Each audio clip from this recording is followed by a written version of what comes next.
இஸ்லாம் என்பது ஒரு மதம் அல்ல, அது ஒரு சிறந்த மார்க்கம். இஸ்லாமிய மார்க்கத்தை உலகத்தின் பல்வேறு நாடுகளிலும் கொண்டாடுகிறார்கள். இஸ்லாத்தின் மார்க்கம் சிறந்ததொரு மார்க்கமாக இருப்பதால் உலகில் உள்ள பெரும் குணவான்கள் இஸ்லாத்தை ஒரு மதமாக கொள்ளாமல் ஒரு மார்க்கமாகவே கருதுகின்றனர்.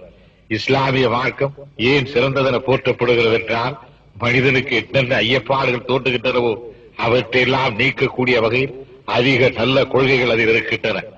நபிகள் நாயகத்தின் போதனைகளில் ஒன்று ஆண்டவனுக்கு இணை வைத்தல் ஆகாதென்பதாகும். இந்த போதனையை நான் சற்று கொஞ்சம் நெக்குறுக எண்ணி பார்த்து மகிழ்ந்திருக்கிறேன். ஏன் நான் இந்த போதனையை சிறப்பாக கூறுகிறேன் என்றால், இப்போதனை மனிதனை சிந்திக்க தூண்டுகிறது. ஆண்டவனுக்கு இணை வைத்தல் ஆகாது, ஏன் இணை வைத்தல் ஆகாது என்றெல்லாம் சிந்தனைக்கு வேலை கொடுத்து ஆண்டவன் இப்படி இருக்கக்கூடும் என்று சிந்தனை முடிவடைவதில்லை. எனவேதான் பழத்தமிழ் மக்கள் கண்டிலர் விண்டிலர், விண்டிலர் கண்டிலர், பார்த்தவர் சொன்னதில்லை, சொன்னவர் பார்த்ததில்லை என்று கூறியிருக்கிறார்கள். கடவுள் தன்மையின் தத்துவமே இதுதான். ஆண்டவனுக்கு இணை வைத்தால் ஆண்டவனுக்கு முன் ஒருவரை வைக்க வேண்டும். அந்த ஒருவர் யாராக இருக்க வேண்டும்? யாருக்கு தெரியும்? அதனால் தான் ஆண்டவனுக்கு இணை வைத்தல் ஆகாது என்ற போதனையை நபிகள் நாயகம் அவர்கள் கூறியிருக்கின்றார்கள். மற்ற மார்க்கத்தில் இணை வைத்து கூறிய காரணத்தால் தான் எங்களை போன்றவர்களுக்கு ஏராளமான ஆச்சரியங்கள் தோன்றின.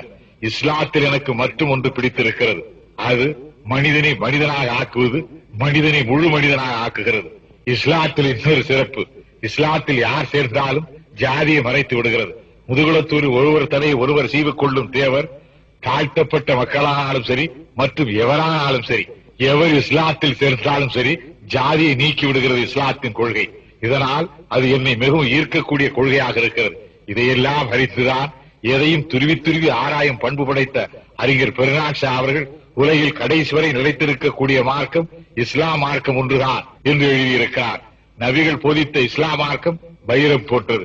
இஸ்லாம் மார்க்கம் என்ற வைரம் யாருக்கும் எந்த இடத்திலே எப்படி பயன்படுகிறது என்பதிலேதான் மாண்பு உணரப்படும். எனக்கும் இஸ்லாத்துக்கும் ஏற்பட்ட பிணைப்பு இந்த வகையில் ஏற்பட்ட பிணைப்பல்ல. நான் வாழும் காஞ்சிபுரம் ஒலி முகமது பேட்டை இஸ்லாமிய நண்பர்களுடன் சகோதர வாழ்க்கை நடத்தியவன் நான். இஸ்லாத்தை பற்றியும் அதன் இன்னிலக்கியமான இறைமறை திரு குர்ஆனை பற்றியும் நான் அறிந்து கொள்ளும் வாய்ப்பு என் இளமை காலத்தில் பென்சமர் புரிந்து சாதிக்க முடியாத சாதனைகளை கூட நபிகள் பிரானின் இன்சொல்லும் புன்முறுவலும் தனக்கே உரிய தனித்த ஆயுதமான பொறுமையினாலும் வெற்றி கொண்டிருக்கிற சக்தி அண்ணலின்பால் எனக்கு அளப்பரிய பக்தியை உண்டாக்கியது.